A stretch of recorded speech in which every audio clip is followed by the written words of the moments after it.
Hey there, everybody. Robert Taylor with Wonderscape Creations, continuing on with another ACF Ultimate Series episode, and specifically within the world economy. So, we are going to go a bit more over the item itself, not the world item. So, if I click here on generic item here, I chose generic item so that you can see that all items that were in the list start from the generic item. And there's a crap ton in here that you won't have. We have AP, which is from Pask's project that is the realistic one. DE is from Dark and Evil. And ACF are the ones that we specifically have. And as I said, I will not be touching on or going over any of these that we can find. It's not the purpose of this tutorial. So don't even ask. So we have right here ACF item. This is the base item. Go ahead and click on this. We're going to hit OK. And we will open it up. So here in the base item, as you can see, there's practically nothing here because there's not going to be. The base item is going to have the item info. So the thumbnail, name, description, the max inventory stack, item weight, world mesh. This is only for when you're if you want to put it in the world. Otherwise, it really isn't necessary to fill unless you really want to. Whether it's droppable, upgradable. So if it is droppable, obviously you don't want the world mesh. Upgradable. If you checkmark this, then you'll have the upgrade currency cost, required items to upgrade next level class. So you choose, so say this is a rusty sword. And then when you upgrade it to a bronze sword, so the next level class, you would find the bronze sword. When it's upgraded, it'll change it to a bronze sword. Check that because we don't need it. Sellable, the currency value, what item slot it goes in, if it does have an item slot, and then game specific data. This is just a generic data asset. It's important to note that when you have this filled out, if you're trying to get that information, you will have to cast to it. Just how the cookie crumbles on that. And there's nothing wrong with casting here and there, especially with a project utilizing these plugins because it is highly, highly optimized for you already. So that is what makes a base item a base item. It's literally just this information. I'm going to go ahead and close that. Delete it because I definitely don't need it. Now when we come back in here to inventory, all of these other options are children, as I said, of generic item. So let's go ahead and take a look at an accessory. Open it up here. As you can see, we have the item info still here and equipable. So when you equip it, the equip sound, unequip sound, what gets modified when it's equipped, and then if there are any requirements needed to equip it. Attachment socket is here. If you do want to attach it somewhere, you would just need to do the coding yourself to make sure it attaches where you want it. We're going to open this up again. Inventory, armor. As you can see, there's a whole bunch of armor. I'm just going to create a new one. So, this is a bit more unique. As you can see, there's a skeletal mesh asset. This needs to be, shouldn't say need. It doesn't have to be. There are some games that don't, when things get upgraded, they don't actually change equipped, they don't change in appearance. It's usually Japanese-based action-type games where the icon shows that you're wearing this epically cool looking chest piece, but it's the same thing that you started with in the beginning of the game. So you wouldn't necessarily have to fill this out, but you might have to, depending on how you have your equipment set up.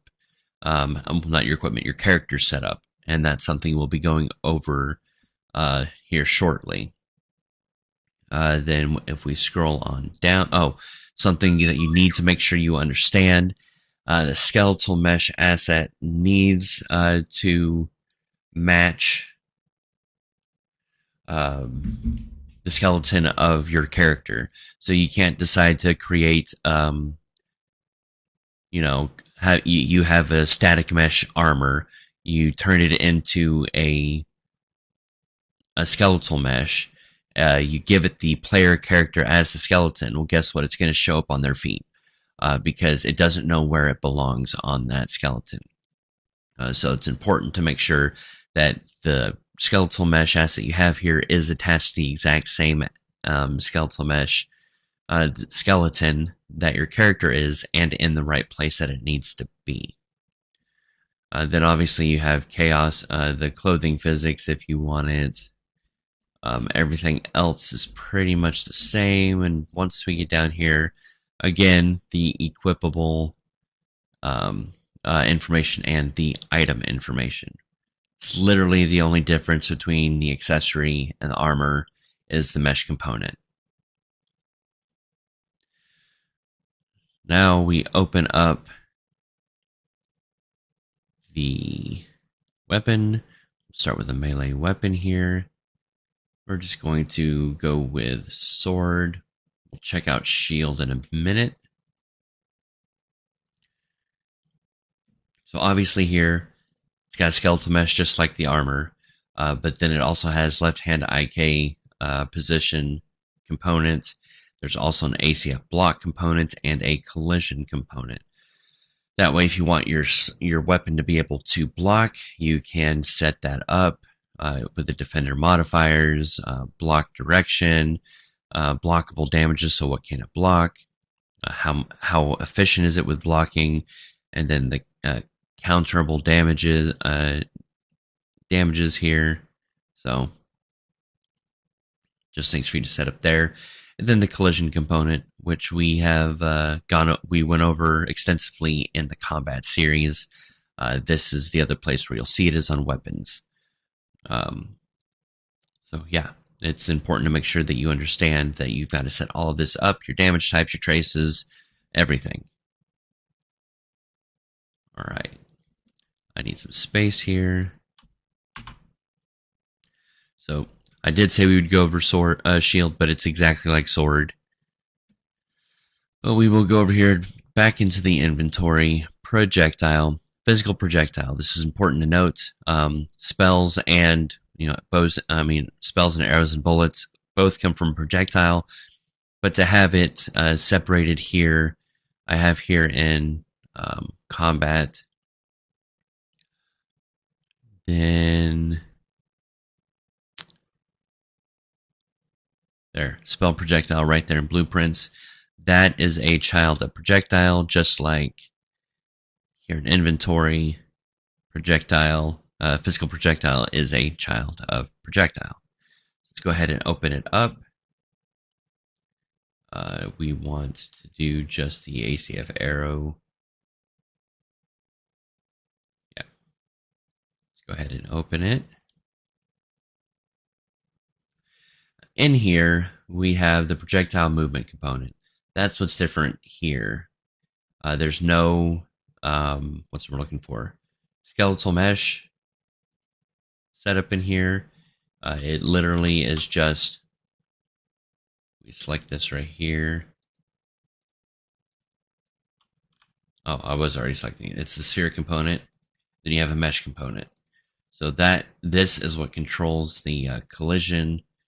Here in the collision component, you can easily just use the area damage if you wanted to, the swipe damage to make those work. Make sure you look at the bullets and at the arrows that are provided so you can see exactly how Pask has these set up. That's the only difference here is the projectile movement and the fact that it uses a collision component. Because if you scroll all the way down here, you're going to have and make sure you look at these, because it's a projectile, so you need to make sure you have the right collision class. Scroll down here, and here you go. Projectile, attach on hit or destroy on hit. So spells would be destroy most likely. How long does it last when it's attached? Oh no, how long does it last? How long does it last when it's attached? Can you pick it up when it's attached? And then drop rate percentage. How often can you pick it up?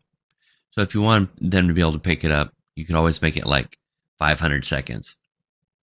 That way, if it can be picked up, it'll be picked up. Then you'll have everything else is the same. Equipable, item info. So you're getting the picture here. I'm just making sure you understand how all of this works with the inventory. The last two things we're going to go over are the consumables and then the crafting material. So I'm going to choose ACF consumable here. Open it up. As you can see, all it is the item info and consumable. So what does it do? Stat modifier, timed attribute set modifier. So if we go ahead and open this up, what's modified? How long does it modify it? Or what's modified and how long? So that's how that use. On used effect. So does it affect a socket or bone, spawn location, noise emitter, everything that you might need, whether it consumes it on use or if not, then you can set up a timer function if you wanted to so that it's not spammed. It's really up to you. So that is consumable. Last thing here is the crafting material. We're just going to choose ACF material. Super duper basic. Its only purpose is literally to have this information. It's basically just item and ACF item, but specifically material. That way it can be used in the crafting system. Nothing else fancy about it. All right, so thank you guys so much for watching. I appreciate your time.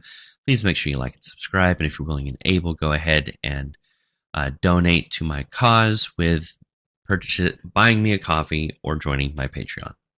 Have a great day.